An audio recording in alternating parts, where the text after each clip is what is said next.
Hello everyone and welcome to Foreigner Farming in the Philippines. Jason has come by for a visit. Jen's not feeling well, so Jason's riding solo at the moment. But every time Jason comes, he rents a vehicle because, you know, we Westerners like to have our own wheels. And you generally get this Kia or something like it? If we're gonna actually, sorry, this is kind of impromptu, guys. Everything's impromptu at a Foreigner Farming in the Philippines. This is true. You got me. Let's see. Wouldn't it be? It's got to be somewhere close. I would have thought that, but I can't go any higher. Is it would here? No. Okay, clearly wants to. Well, that's a couple of foreigners who can't even figure out how to put up a hood latch. This hood is insanely hot, so guess what? That's got to be it. So yeah, I get this. Actually, shout out. You don't normally do this, but it's called You Drive Bahal, and they're out of Panglao, Tagbilaran City. All right. And great folks. Lovely lady and a foreigner. Her husband's actually from Calgary, Alberta, so which is right. How many of these little vehicles they got laying around for rent? I think they got like 4 or 5. Okay. They're always getting more. Now this one happened, and it's just because of inventory. This was a 2015, so this one's a little bit older. I have driven the 2018, and I'm not a, to be honest, guys, I'm not a Kia guy, and this is a great little car, perfect for the Philippines. I bet you probably doesn't have more, even 100 and next to nothing horsepower, but this thing is more than fast enough for these roads. You can pass safely. It gets ridiculous fuel economy. Good aircon? Yeah, well, the aircon's rock solid. This thing, and so 2015, it's got about 55,000 kilometers, and just doesn't give you a tick, good. no valve train noise, no nothing. It's rock solid. It's not like a commercial for Kia, but I love this thing because it's so maneuverable. Now, probably people back home, Americans, Canadians, Europeans probably would be used to cars of this size, but you know back home we're not. Right. This thing it's is not a Buick. It's not a Buick. It's not a F-150. But it's perfect for maneuverability. I mean, look at the long wheelbase. So it actually's got a pretty good ride. Like it's a well-designed car. I do not know exactly the suspension type on it, but I did talk to the owner, and one of the reasons why he prefers the Kia even over glorious Toyota and Honda, which do make very reliable products. But the Kia was designed for like third world roads, and it does stand up. And I have actually hit some pretty nasty bumps. I shouldn't be saying this because this if you do hit a big bump with this thing, it absorbs it and handles it well, and it doesn't rattle, and you know. You were saying because of the design, it actually. Was it the guy that owns the rental place? He prefers these because they hold up better. They hold up better. I mean, well, he's a businessman. He has no loyalty, so he buys what holds up. And he has other vehicles. And I mean, in this particular size, the Kia, it is called the Picanto, by the way, guys. I think it's called different things in parts of the world. Here it's called a Picanto. The Picanto. Well, okay. Which is, that's not Spanish. Is it Portuguese? I mean, I know it's hot, spicy, but. Picanto, it could be Spanish or Portuguese maybe. I think it's, but well, picante, I mean, that's the Espanol, but anyways. Picanto. I hate talking like this in the video because there's 14,000 comments like, well, you guys really don't know what you're talking about. You idiots. Picanto means, yeah, whatever it means, yeah. You know, nuclear submarine in Swahili. So you're a big guy, Jason. You're 6'2". Leg room. Oh, great. Like, I'll open this and it's gonna melt. It's hot in there, yeah. I do have it all the way back, but headroom, not a problem, fantastic. Now, when I see those guys do those reviews, they do the test. You sit in the front, get yourself comfortable, and then see if you can sit in the back. I've never done this. This might be a bit of a challenge because of this, but. Well, you're a big guy. Yeah, like, I mean, I would probably be jabbing somebody in the neck saying move a couple inches, but this is fine, you know. And as far as headroom, it's awesome. Well, that's cool. My wife's slippers are in So, seats 4 comfortably, even larger size foreigners such as ourselves. Well, you speak of the devil, we both were in this. Yeah. and our wives are much more slighter than us. And what was what's the rental on this per day or per week or however you talk them into it? I can't remember what it is per day. It's 10,000 a week, 10,000 pesos a week. So it's $250 US dollars for a week, yeah. No, that's 200 US dollars a week. Yeah. for a week, 7 days. So it's less than 30 US a day. And as you say, it gets, I don't know, I'm assuming, I don't know, 40 mpg, I bet you higher 65, higher than that. I bet you higher than that. Like it's, okay, all to kind of put it in perspective, and when you drive here, like you would think that you're going to be getting better fuel economy because the average speed is not that high. Your whole life here is brake and gas, brake acceleration. There is no highway There's no cruising. Even on the highway, there's no... Yeah, cruise control would be the most useless thing you could put on a car here. Pretty much unnecessary. But so this thing, so I went from Tag to here, and I've driven around all week, and I still got about a quarter tank. And to fill it up, this is a 2015, so I don't know if it's different, but I think this thing is only like 30 some liters for the fuel tank, so it's not very large. So you get a lot with this thing, and it's got good power. Like, so, I can say it as much as the good old Suzuki, it gets you around. I mean, this thing, I would take you, man. It gets you around, but if we're gonna race for pinks, I got you, brother. Yeah, you got me. If that little van had 10 more horsepower, I would just be in love with it. But it is what it is, so not going to win any races with a little white van, that's for sure. Unless it's a tricycle. Yeah, I can take a tricycle now. Come on. Well, a Tarsier can take a tricycle around here. But once again, smart design. Look at that wheelbase. So, you know, it does ride well. Yeah. Stability, and then push it to the corners, and then you got the wheelbase for a nice ride. They do know what they're doing here, building cars, guys. So if you were to move here and live here, would you buy that car? I'm going to, and would it be a Kia? Well, it would be this model. Like, you get that? Yeah, okay. Well, okay, you dig it that, or would you get the little Ford, or would you get this one, or would you get the Toyota? Full disclosure, I'm a Ford guy back home. I got an F-150. I'm a Ford guy, and I love it. By the way, that's an awesome ride. But yeah, around here it just doesn't make sense to get. And even I'm a Ford guy. Like the Ranger is a fantastic. I think of them all. Like, and I'll start another heresy. Sorry guys, the Hilux, the Ranger is better than the Hilux. But but around here it doesn't make sense to do it.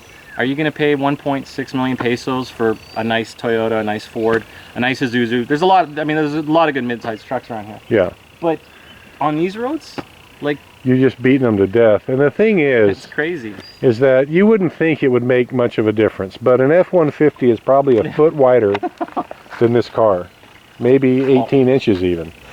And I got to tell you, parking, you would get in a war. Parking, you would get in a fist fight. And believe it or not, I mean, if you're going to drive here and get from point A to point B in any amount of time whatsoever, you got to be a little bit of a bully. You got to force the motorcycles off into their side of the lane. I've even passed, and I'm not advocating it by any means, but I've passed and it's been 3 wide. A tricycle, ourselves, and another tricycle. And if you had a big car, big truck, it's just impossible. And a caveat to that is that the speeds involved, we're not talking 70 or 80 miles an hour on a U.S. freeway. You're not on the Autobahn. We're talking 40 or 50 kilometers per hour. So you're going 30, 35 miles an hour. So it's a different thing. And having a small vehicle here, and parking even more than being able to drive. But if Terrence has a big Bongo, that big monstrosity 4-door Bongo truck, and it's so wide, you can't pass anybody unless you have a clear lane, unless it's clear, not even another motorcycle. And it's just impossible to get around. It's just to park it. The wheelbase is probably 3 feet longer, and then the bed sticks out even more. It's just would absolutely not get a big vehicle here. The one that kills me, and I know it's 100% a style thing, is, and I've seen them in Tag, you see them in Manila a lot more, and at Cebu, the big cities, and you know it's totally status. They do have Tahoes and Suburbans and Ford Expeditions here. And when you see one Ford Expedition? Yeah, well, Tahoe's roughly, Suburban's on the same size. Yeah, same frame. You see it and you're just like, what is going on? Now I guarantee you that those are rich folks that aren't driving themselves, they have a driver, and they don't even worry about parking. Yeah. But you'd never get a vehicle like that. As practical as it is, because you say like big families here. Well, that is designed to haul 6, maybe 7. You know, not It's got a little area in the back there. We had 3 kids in there when the last time when we took Marcel's cousin home. So would you, I mean, so it's $200 US to rent this for a week. The rental, did you have to throw down an American credit card or? No, all they want is you have to have a valid driver's license. I'm Canadian and I have a valid driver's license, and that's all they do.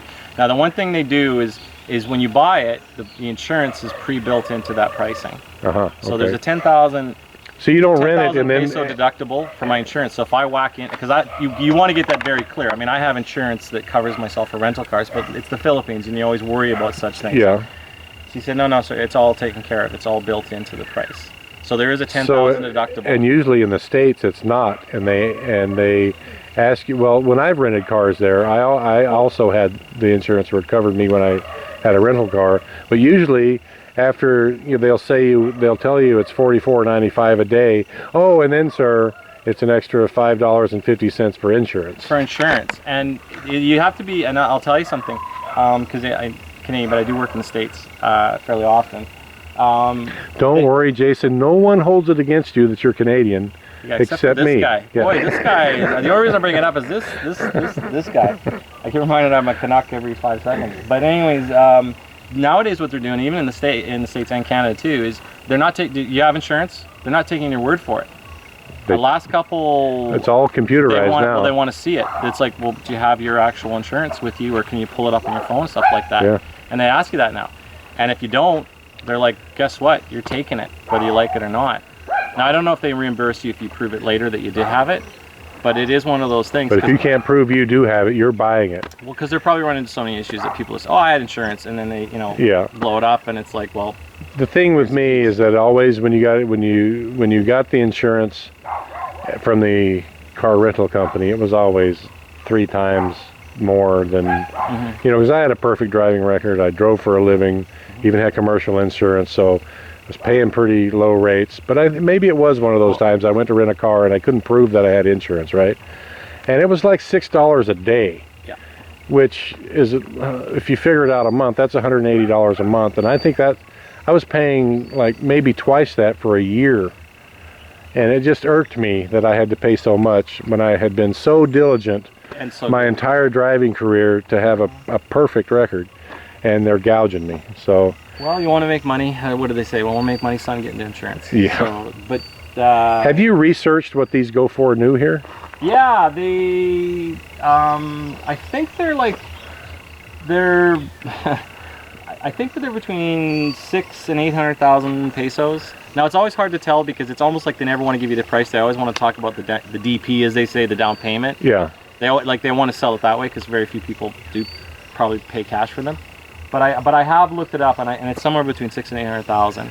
George, neighbor George over there, he got the Ford.